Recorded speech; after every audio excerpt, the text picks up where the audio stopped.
तो आदाब, नमस्कार, गुड इवनिंग, सत श्रीकाल। एक बार फिर आप तमाम लोगों का स्वागत है क्राइम तक की कहानी के इस एपिसोड में। उम्मीद है पूरी फैमिली अच्छी होगी, अपना और अपनों का ख्याल रख रही होगी। काफ़ी पहले मैंने आप लोगों से ये कहा था कि अक्सर क्राइम की दुनिया में एक बड़ी अजीब चीज़ होती है। वो चीज़ ये कि अगर कोई एक क्राइम किसी ख़ास पैटर्न पे हो, किसी ख़ास तरीके से हो, तो फिर उसके बाद अलग अलग हिस्सों से, देश के अलग अलग स्टेट से, अलग अलग शहरों से, अलग अलग गाँव से कुछ कुछ वैसी क्राइम की कहानियाँ फिर सामने आनी शुरू हो जाती हैं। जैसे श्रद्धा आफ्ताब पूना वाला केस के बाद, या उस केस से पहले की बात करूं, तो बहुत कम ऐसा होता था कि जब कोई फ्रिज या फ्रिज से लाश निकलने की बात होती थी, इस तरीके से लाश को ठिकाने लगाने की बात होती थी। लेकिन श्रद्धा के सामने क्या आया, उसके बाद तो एक बाढ़ सी आ गई। ऐसा लगने लगा जैसे पता नहीं अब फ्रिज खाना रखने या पानी पीने के लिए ठंडा तो है ही नहीं, सिर्फ लाश ही रखने के लिए। कभी मुंबई, कभी दिल्ली, कभी बेंगलुरु, कभी उधर नॉर्थ ईस्ट असम, कभी इधर एमपी, छत्तीसगढ़, हर जगह से फ्रिज से लाशें निकलनी शुरू हो गई। कातिल कत्ल करता, फ्रिज में लाश रखता और उसके बाद जब जब मौका मिलता ठिकाने लगाने की कोशिश करता किस्तों में। तो श्रद्धा केस में ये एक नई चीज़ सामने आई थी और उसके बाद फ्रिज की सूरत सीरत दोनों बदल गई, कहानियों का सिलसिला चल पड़ा। तो ये अक्सर होता है क्राइम में, ये एक ट्रेंड चलता है और उस तरीके से, या तो इसके लिए शायद मीडिया भी जिम्मेदार है, सोशल मीडिया भी है, क्योंकि जिस तरीके से इसको हाईलाइट किया जाता है तो एक सवाल अक्सर पूछा जाता है कि क्या क्राइम रिपोर्टर या क्राइम की रिपोर्ट या क्राइम रिपोर्टिंग, क्राइम के शोज से क्रिमिनल को आइडिया मिलता है। तब इन चीज़ों को तो देख कर लगता है साफ साफ, हाँ यार मिलता है आइडिया। तो दोनों सूरत है, बस ऐसे क्या किया जाए। लेकिन दो पहलू हैं इसके, एक आइडिया भी मिलता है, दूसरा लोग इससे सतर्क सावधान भी रहते हैं, कई चीज़ें पता चलती हैं। अब जैसे इसी से अगर एग्जांपल ले लूँ कि फ्रिज में लाश मिलती है, तो इसमें अच्छा काम क्या हो सकता है। तो इसमें ये है कि अगर किसी घर में कोई फ्रिज या कोई घर सुनसान है तो आदमी जाएगा तो अब अलर्ट है, तो देखेगा यार फ्रिज खाली है या कोई लाश वाश तो नहीं है, तो कम से कम आप चौकन्ने हो गए। लेकिन अजीब फितरत कहें इसे कि एक क्राइम का पैटर्न जो है पता नहीं फिर कहाँ कहाँ यूज़ होने लगता है। आज की कहानी मध्य प्रदेश के देवास की कहानी है। ये जो देवास है, ये देवास इंदौर इर्द गिर्द वहाँ की कहानी है। और ये कहानी भी एक फ्रिज की है, और ये कहानी भी लिव इन में रहने वाले एक कपल की है, और ये कहानी भी एक लड़की की है जिसका कत्ल होता है और उसको फ्रिज में उसकी लाश को रखा जाता है। लेकिन बाकियों कहानी से, बाकी जितनी भी फ्रिज से अब तक लाश उगली हैं, ये थोड़ा डिफरेंट है। उसकी वजह है कि यहाँ इस फ्रिज में एक लड़की की लाश लगभग 9 महीने तक पड़ी रहती है। जिस कमरे में ये फ्रिज है उस कमरे में कोई नहीं रहता, उसको ताला लगा दिया गया है। उस कमरे का जो मालिक है वो हर महीने एक बार उस कमरे में आता, ताला खोलता, अंदर जाता, फ्रिज को शायद चेक करता, फिर वापस चला जाता। 9 महीने में न जाने कितनी बार वो आया, सिर्फ ये देखने के लिए कि इस घर में फ्रिज है, फ्रिज में लाश है या नहीं है। अब ये बात समझ से परे की चीज़ है कि एक शख्स कत्ल करता है, कत्ल के बाद लाश को एक फ्रिज में रखता है और वो महीनों आता रहता है, जबकि उसको डर होना चाहिए कि पता नहीं कब कोई उस कमरे का ताला खोल दे, कब कोई उस फ्रिज तक पहुंच जाए, वो लाश बाहर आ जाए और वो पकड़ा जाएगा। लेकिन उसे कोई डर नहीं है, बल्कि वो लगातार इन 9 महीने में कितनी ही बार उस घर में आता है, फ्रिज देखता है, चला जाता है और किसी को शक तक नहीं होता। और यहीं से एक दूसरा सवाल भी उठता है कि 9 महीने तक एक बंदा कत्ल करने के बाद एक लड़की की लाश को अपने ही घर के कमरे के फ्रिज में रख कर भूल गया है, कभी ठिकाने लगाने की नहीं सोचता। पुलिस ने ही उससे सवाल किया कि 9 महीने एक लंबा अरसा होता है, बल्कि जब ये केस खुला तब तो 10 महीने हो चुके थे, तो 10 महीना लगभग साल। तो साल भर में तुम्हें कभी मौका नहीं मिला या आइडिया नहीं आया कि एक कत्ल जो किया है सबूत फ्रिज में है, तो कभी उसको निपटा दूँ, उसको ठिकाने लगाऊँ। उसका जवाब ये था पुलिस को, उस बंदे का, उस कातिल का, कि साहब इस बारे में कभी तक सोचा नहीं था मैंने कि करना क्या उस लाश का। मतलब 10 महीने बीत गए उसको कत्ल किए हुए और उसने अभी तक यही नहीं सोचा है कि उस लाश का करना क्या है जो फ्रिज में है। वो तो गलती से एक रोज़ एक पड़ोसी जिसको उस कमरे को किराए पर लेना था, उसने उस कमरे में उस फ्रिज को जो इलेक्ट्रिसिटी मिल रही थी उसके स्विच को बंद कर दिया। इस बात से बेखबर कि इस फ्रिज में कुछ है। और जब स्विच बंद किया उसके बाद अब फ्रिज तो ऑफ, लास्ट 10 महीने पुरानी, लेकिन अब तक फ्रिज चल रहा है तो बदबू भी नहीं आ रही है, लेकिन स्विच ऑफ बदबू बाहर। और इस तरीके से ये कहानी ज़माने के सामने आई। ये कहानी है पिंकी उर्फ प्रतिभा की, और ये कहानी है संजय पाटीदार की। ये दोनों उज्जैन के रहने वाले, मध्य प्रदेश के।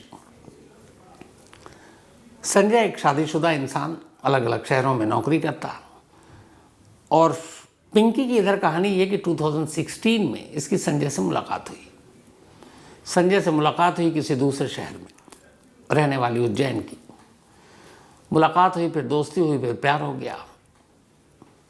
संजय हालांकि शादीशुदा, उसके बच्चे भी, लेकिन उसने ये बात बताई नहीं। फिर ये अलग अलग नौकरी की वजह से शहरों में रहा, और उसके बाद फिर ये दोनों लिव इन में रहने लगे, अलग अलग जगहों पर पति पत्नी बनकर। जाते किराए पे घर लेते और रहने लगते। वो अपना काम करता, नौकरी की वजह से कई बार शहर बदलते रहना पड़ता। फिर ये लोग लास्ट 2023 जुलाई में देवास पहुंचते हैं, और देवास में एक मोहल्ले में एक घर किराए पर लेते हैं, 2 कमरे। वो जो घर था उसमें 4 कमरे थे, पर ये 2 ही कमरे लेते हैं।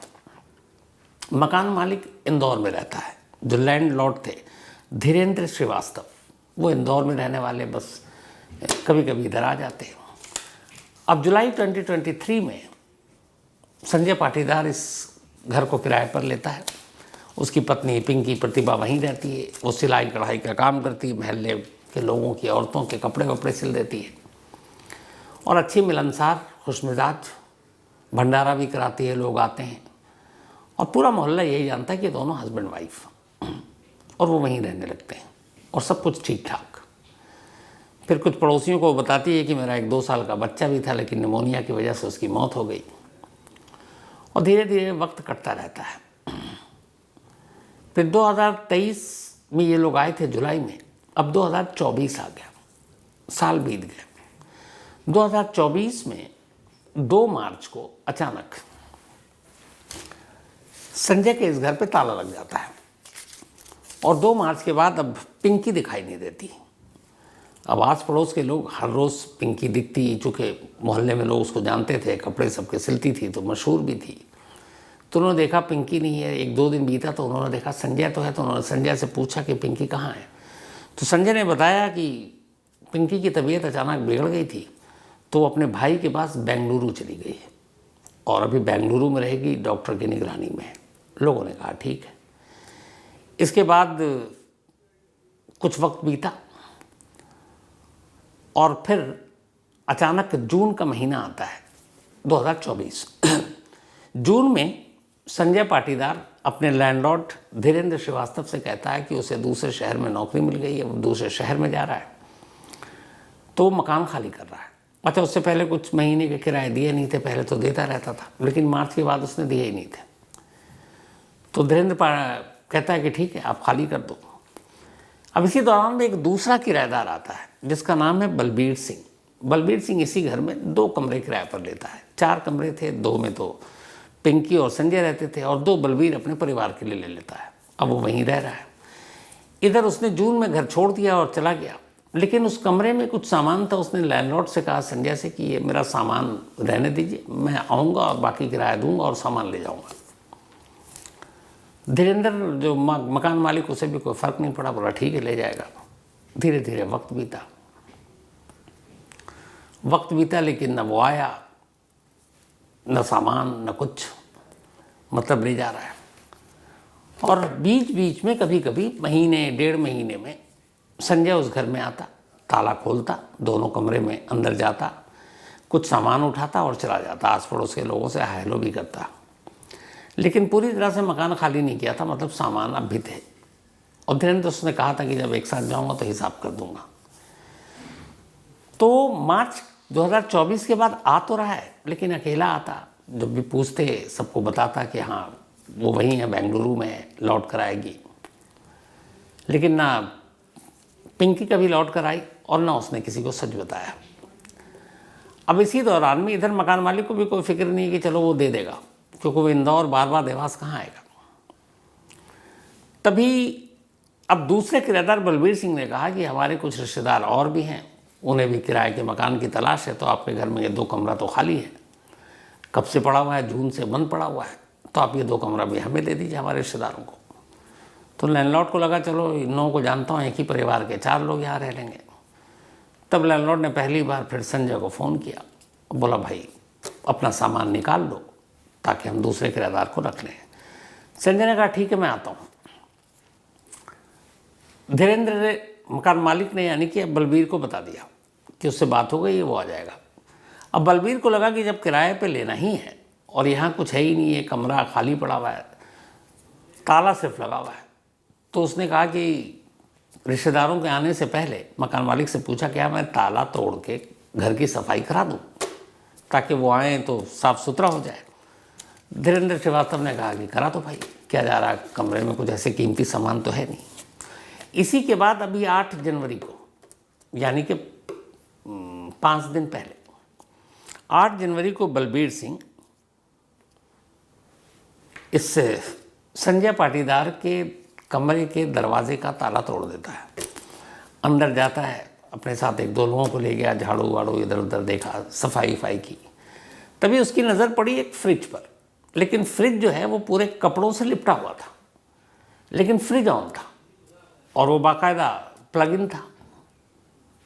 तो उसने देखा, तमाम सफाई की, उसके बाद कपड़ा नहीं हटाया उसने कहा फ्रिज पैक किया हुआ होगा, लेकिन उसे ये देख के बड़ा अजीब लगा कि ऑन क्यों है, घर पे तो कोई लोग रह नहीं रहे, कामों का बिल भी उठ रहा होगा। उसने प्लग निकाल दिया, स्विच ऑफ कर दिया। ये बात है 8 जनवरी की। उसके बाद फिर उसने दरवाज़ा बाहर से बंद किया और अपना वापस सो गया।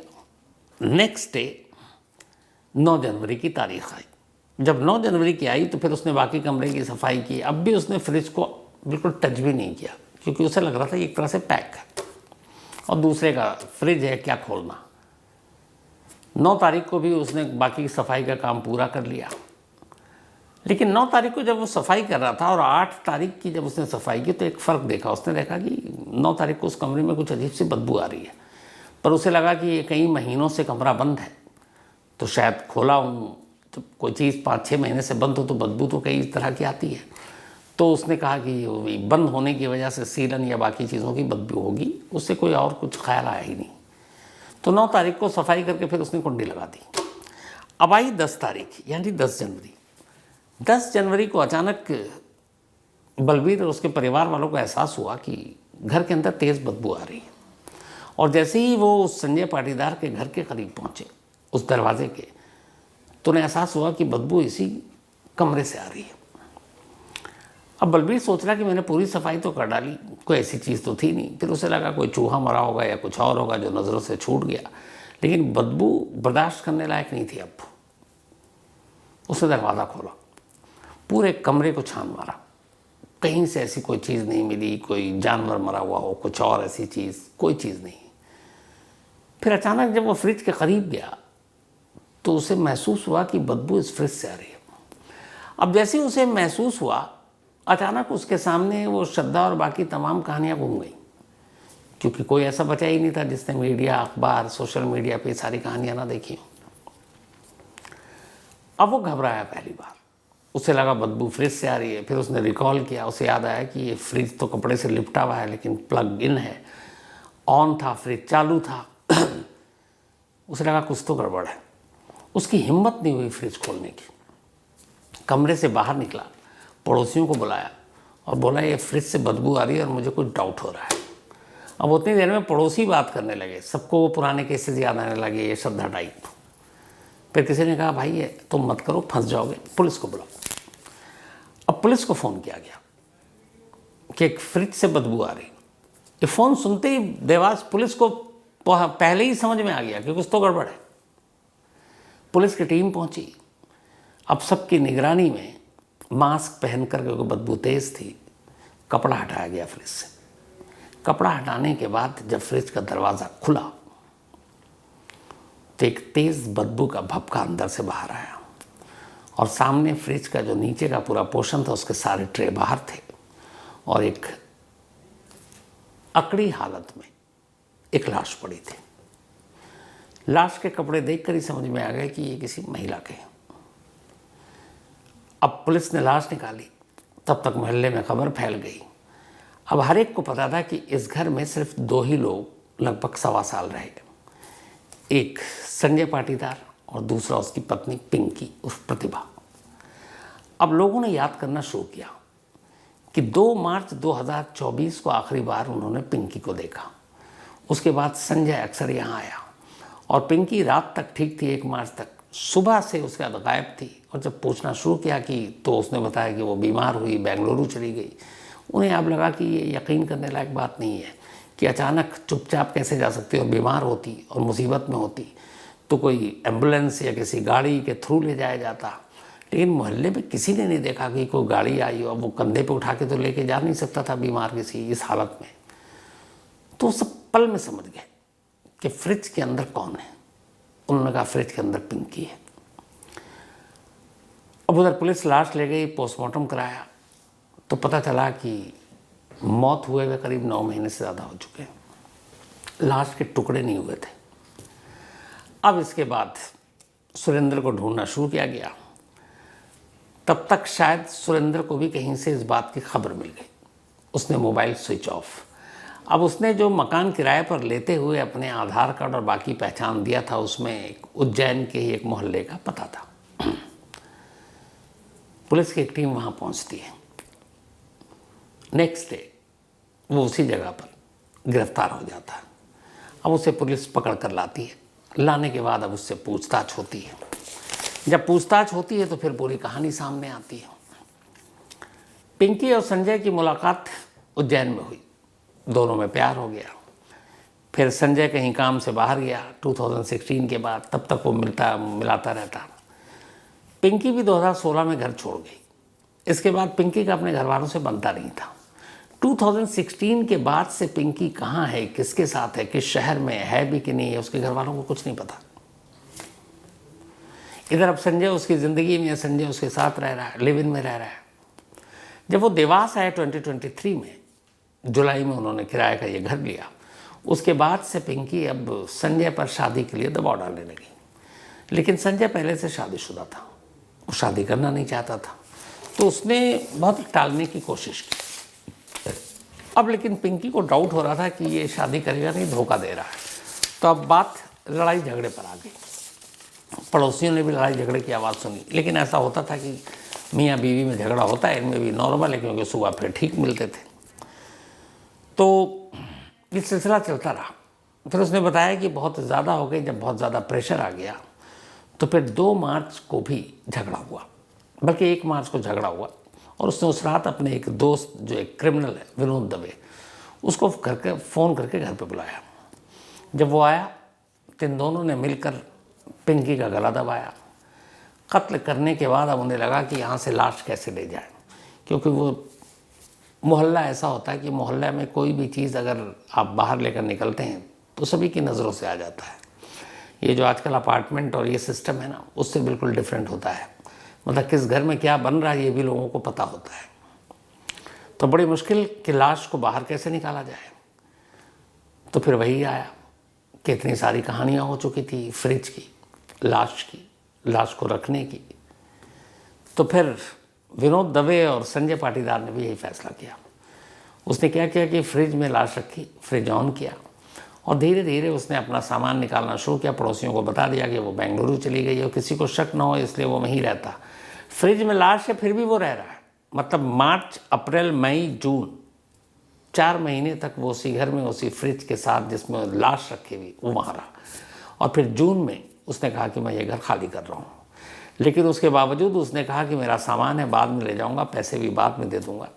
अब मकान मालिक इधर ये फंसा हुआ है कि अगर इसके सामान बाहर कर दूँगा तो ये किराया दे देगा पिछला भी। तो वो भी कह रहा छोड़ दो। लेकिन उसके अंदर ये भी था कि यार इतने महीने बीतते जा रहे हैं, अभी तक लाश की कहानी बाहर नहीं है, ये सब ठीक तो है। तो वो सिर्फ चेक करने के लिए कि उस लाश और उस फ्रिज का राज जो है वो बाहर तो नहीं आया, हिम्मत देखिए उसकी, उसी घर में जाता, दरवाज़ा खोलता, ताला खोलकर अंदर जाता, फ्रिज को टटोलता, फिर वापस निकल जाता। और उसने ऐसा कई बार किया। पुलिस ने पूछा कि कभी तुम्हारे दिमाग में आइडिया नहीं आया कि कत्ल तो कर दिया, लाश को ठिकाने लगा दो। उसने कहा मैंने जब जब देखा कि फ्रिज में लाश ठीक है, रखी हुई है, किसी को भनक भी नहीं है, तो मुझे आइडिया ही नहीं आया कि मुझे इसका करना क्या है। और उसने गिरफ्तारी के वक्त तक बोला कि अभी तक मैंने ये नहीं सोचा था कि इस लाश का मैं करूँगा क्या।